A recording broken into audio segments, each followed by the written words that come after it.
Libya के army chief की plane crash में मौत साजिश या हादसा।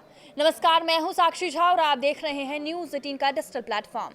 तुर्की के अंकारा के पास विमान दुर्घटना में लीबिया के सेना प्रमुख मोहम्मद अल हदाद समेत 8 लोगों की जान चली गई।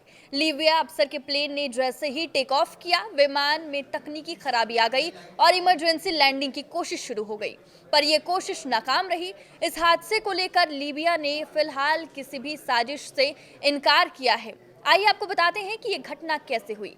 तुर्की के अंकारा एयरपोर्ट से लीबिया के सेना प्रमुख का विमान रनवे छोड़ चुका था, पर इसमें बैठे सभी लोगों का मौत इंतजार कर रही थी। लीबिया की सेना के chief of staff Mohammed Ali Ahmed al Haddad की दर्दनाक विमान दुर्घटना में मौत हो गई। हादसा तुर्की की राजधानी अंकारा के पास हुआ। वो प्राइवेट जेट से लीबिया लौट रहे थे। तुर्की अधिकारियों के मुताबिक अंकारा के एसेन बोगा एयरपोर्ट से उड़ान भरने के कुछ ही देर बाद विमान ने तकनीकी खराबी की सूचना दी और इमरजेंसी लैंडिंग की अनुमति मांगी, पर लैंडिंग से पहले ही रडार से विमान का संपर्क टूट गया। इस क्रैश से तुर्की में हड़कंप मच गया है। प्लेन क्रैश को लेकर साजिश या हादसे पर कई तरह के सवाल उठ रहे हैं। साल 2014 से लीबिया 2 गुटों में बटा हुआ है, पश्चिमी लीबिया और पूर्वी और दक्षिणी लीबिया। पश्चिमी लीबिया की राजधानी त्रिपोली है और यहाँ अंतर्राष्ट्रीय स्तर पर मान्यता प्राप्त गवर्नमेंट ऑफ नेशनल यूनिटी का शासन है। अल हदाद उसी जीएनयू के मिलिट्री लीडर थे जो तुर्की समर्थित हैं। उनके विरोधी पूर्वी लीबिया की लीबियन नेशनल आर्मी है, जिसका कमांडर जनरल खलीफा हफ्तार है। जेएनयू और एलएनए एक दूसरे के खिलाफ है।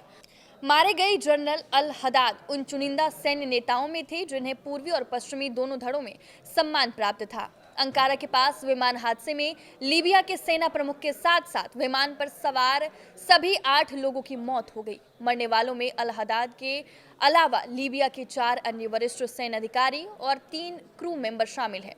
मृत अधिकारियों में जनरल अल फितूरी, घरबील, ब्रिगेडियर जनरल महमूद और अल कताबी, सैन्य सलाहकार मोहम्मद अल असावी दियाब और सैन्य फोटोग्राफर मोहम्मद उमर अहमद महजूब शामिल हैं।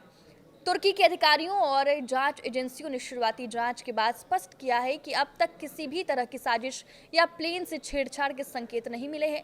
शुरुआती रिपोर्ट तकनीकी खराबी की ओर इशारा कर रही है। कई ग्रुप्स का नाम लेकर साजिश जैसी अटकलें लग रही है। लीबिया के chief of general staff Mohammed al Haddad की प्लेन क्रैश में मौत को आधिकारिक तौर पर फिलहाल दुर्घटना माना जा रहा है, लेकिन कुछ रिपोर्ट्स में विस्फोट जैसी तेज रोशनी का जिक्र होने से साजिश की आशंका उठी है। ये सुनियोजित हमला था तो सबसे ज्यादा शक पूर्वी लीबिया के राइवल गुट लीबियन नेशनल आर्मी, संयुक्त अरब अमीरात, मिस्र या रूस पर जा रहा है, क्योंकि अल हदाद की मौत से तुर्की समर्थित पश्चिमी लीबिया की सरकार की सैन्य ताकत कमजोर पड़ती।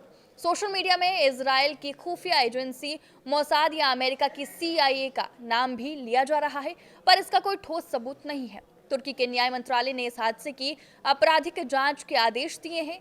अंकारा के मुख्य अभियोजक कार्यालय ने केस दर्ज कर लिया है और एविएशन सुरक्षा और तकनीकी विशेषज्ञों की टीम जांच में जुटी है। यह हादसा ऐसे वक्त हुआ है जब तुर्की ने लीबिया में अपने सैनिकों की तैनाती बढ़ाने का फैसला किया है। तुर्की और त्रिपोली सरकार के बीच सैन्य, आर्थिक और ऊर्जा सहयोग गहरा है, इसलिए ये घटना दोनों देशों के लिए बेहद संवेदनशील मानी जा रही है। आप किस वीडियो पे क्या राय है, हमें कमेंट करके जरूर बताएं। नमस्कार।